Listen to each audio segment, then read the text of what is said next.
YouTube, that's SEO0320 representing JVS. This is a quick review for Season 2, Episode 2 of The Iron Fist. So far so good. One thing I'll say about this episode that I loved was the actual battle between Davos and Danny Rand for the title of the Iron Fist, or at least to go up against Shou-Lao to get the Iron Fist itself. Those flashbacks were choreographed perfectly. I loved every second of them. Truth be told, I did see some of these already at San Diego Comic-Con. I just haven't talked about them. I was actually really excited to see them again, and I think that they are some of the best choreographed fights, and it really shows what is really wrong with Davos. Davos was really never able to truly live again after that loss, because it was supposed to be either he submits or he dies, and he wasn't willing to submit. And his dad, to try to preserve his life, tried to attempt to save his son's life by saying, okay, the fight's over with, but internally he couldn't let that go. He's not been able to let it go, and he's used that inability to shift himself into something very evil, to the point now he's working with Joy to do who knows what. Joy sitting there prostituting my man Davos out. That was a lot, especially because he really wanted to kill that lady. Davos did some terrible things to my man towards the third act of this episode. The older gentleman that Danny had a conversation with in the beginning, like, his wife was really able to reach over to him, and I thought that was really interesting, kind of compelling at the same time.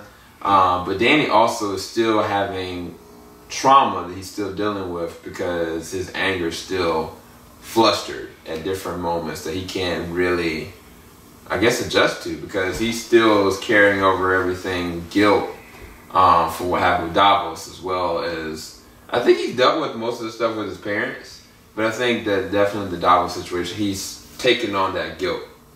I'm hoping that they show a flashback of him actually fighting the dragon. I want to see that. They give me that, and at the end of this season, like, he actually gets a mask, because that whole classic Iron Fist mask at the end was so freaking dope.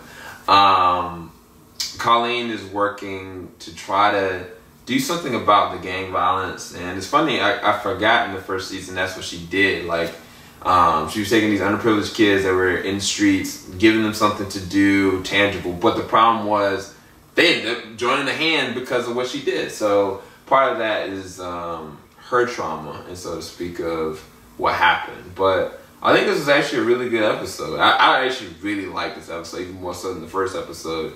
I just don't know if Ward and Joy are necessary for the fueling of this season. The first season, I thought their performances were great.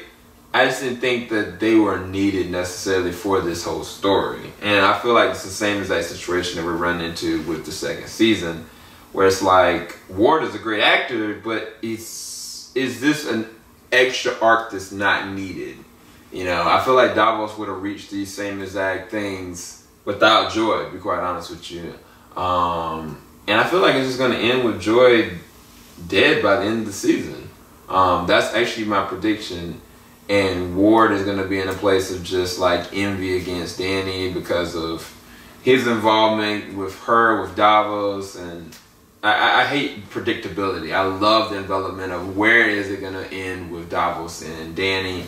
Will Davos get something close to what Danny has? Because it's evident it has something to do with the pot that he went and got. But anyway, hope y'all enjoy this review. Keep it locked. JVS, we ain't gonna stop. Peace, guys. Call me the wingman, cause I'm on his team. Higher than the flyest spaceship you ever seen. Hotter than the sunbeam, cause it's so real. Call him Mr. Wonderful.